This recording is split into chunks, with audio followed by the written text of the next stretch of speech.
The Battle of Smolensk in the summer of 1941 was one of the first major clashes of Operation Barbarossa, a brutal struggle that slowed the German advance and revealed that the Soviet Union would not fall as easily as Hitler believed. It was a battle fought across vast plains, forests, and towns, where entire armies collided, where encirclements formed and broke apart, and where both sides realized the war in the east would be long, bloody, and far more complicated than anyone expected. Smolensk was not a single event, but a month-long fight that shaped the direction of the entire Eastern Front. This is the story of how it unfolded. Germany's rapid advance toward Moscow. When Germany invaded the Soviet Union on June 22, 1941, Army Group Center drove forward with astonishing speed. In less than 2 weeks, German panzer groups under Guderian and Hoth had captured Minsk and encircled more than 300,000 Soviet troops. It looked like a repeat of the collapses in Poland and France. German commanders believed they were only weeks away from Moscow. Hitler believed the Soviet Union was already crumbling. But between the Germans and the Soviet capital stood a key city, Smolensk. Whoever controlled Smolensk controlled the gateway to Moscow. The Soviets prepare to defend Smolensk. By early July, German panzers pushed eastward again, cutting deep into Soviet defenses. The Red Army was battered, disorganized, and retreating. Yet at Smolensk, the Soviets began to resist with a level of determination the Germans had not yet seen. 3 major Soviet armies, the 16th, 19th, and 20th, were thrown into the region to halt the German advance. Many of the units were understrength, poorly supplied, and lacking coordination, but they were ordered to fight to the last man. Stalin demanded that Smolensk be held at any cost. The battle erupts with full intensity. On July 10th, the battle began in full force. German forces struck from multiple directions, attempting to encircle the Soviet armies west of the city. Smolensk itself became a fortress under constant bombardment. Buildings collapsed. Fires raged across entire districts. Civilians fled or hid underground. German armored columns raced around the outskirts of the city, seeking to close the trap, while Soviet troops launched desperate counterattacks to keep escape routes open. The fighting was chaotic, brutal, and unrelenting. The Smolensk pocket forms. Within days, the Germans formed a massive pocket around Smolensk. Tens of thousands of Soviet soldiers were trapped. It looked like another Minsk, another quick German victory. But this time, something unexpected happened. Soviet commanders refused to accept defeat.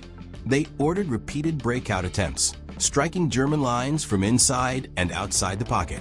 Fresh Soviet units arrived from the east and north, attacking German supply routes and forcing them to divert troops to protect their rear.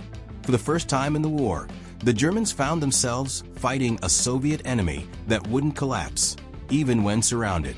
Soviet breakouts shocked the Germans. The encirclement at Smolensk did not hold perfectly. Soviet forces, battered and bleeding, managed to punch holes in German lines. Entire divisions slipped out of the pocket. Others fought their way through forests, swamps, and fields to reach Soviet-controlled territory. Though the Soviets suffered enormous casualties, their ability to mount continuous counterattacks shocked the Germans. What should have been a quick victory turned into weeks of grinding combat. German logistics began to collapse. Meanwhile, the Germans faced growing problems of their own. Their panzer divisions were deep inside Soviet territory, far from supply centers. Fuel shortages forced them to slow their advance. Vehicles broke down in the summer heat and rough terrain. Infantry units marching behind the tanks struggled to keep up. The deeper Germany pushed, the more their logistics began to fail. The Red Army took advantage of this, launching counterstrikes wherever German forces appeared weakest. The battle peaks as Germany seizes Smolensk. By late July, the battle reached its peak. Smolensk had fallen to the Germans, but the surrounding region was still a chaotic battlefield. Soviet troops were still trying to escape the pocket. German divisions were spread out, exhausted, and short on supplies. Even though Germany had taken the city, the operation had not delivered its expected results. Valuable time was slipping away, and time was the one thing Hitler could not afford to lose. August brings relentless Soviet counterattacks. Throughout August, Soviet resistance continued. Reinforcements poured in from deeper inside the Soviet Union, freshly mobilized troops, tank brigades, artillery units, and even remnants of earlier defeated armies regrouped for renewed fighting. The Soviets counterattacked near Yartsevo, Dukovshchina, and Rozlovo, forcing the Germans to pause repeatedly and redirect their panzers. Smolensk had become a grinding, attritional struggle rather than the swift breakthrough the Germans planned for. Heavy Soviet losses, but strategic success. By the end of the battle, the Soviets had suffered devastating casualties, hundreds of thousands killed, wounded, or captured, along with the loss of critical equipment. But their resistance had achieved something far more important. It slowed the German advance toward Moscow by nearly 2 months. Those weeks would prove critical. They gave the Soviets time to mobilize reserves, fortify defenses around Moscow, and move factories deep into the east. They allowed fresh armies from Siberia to travel west, and they pushed the German timetable dangerously close to autumn rains and a brutal Russian winter. Germany pays a hidden price. German commanders realized too late that Smolensk had cost them more than they expected. Their tanks were worn down. Their infantry was exhausted. Their supply lines were overstretched across hundreds of miles of hostile territory. And worst of all, Hitler made a fateful decision during this period. Instead of driving directly toward Moscow, he redirected key armored units to support operations in Ukraine and Leningrad.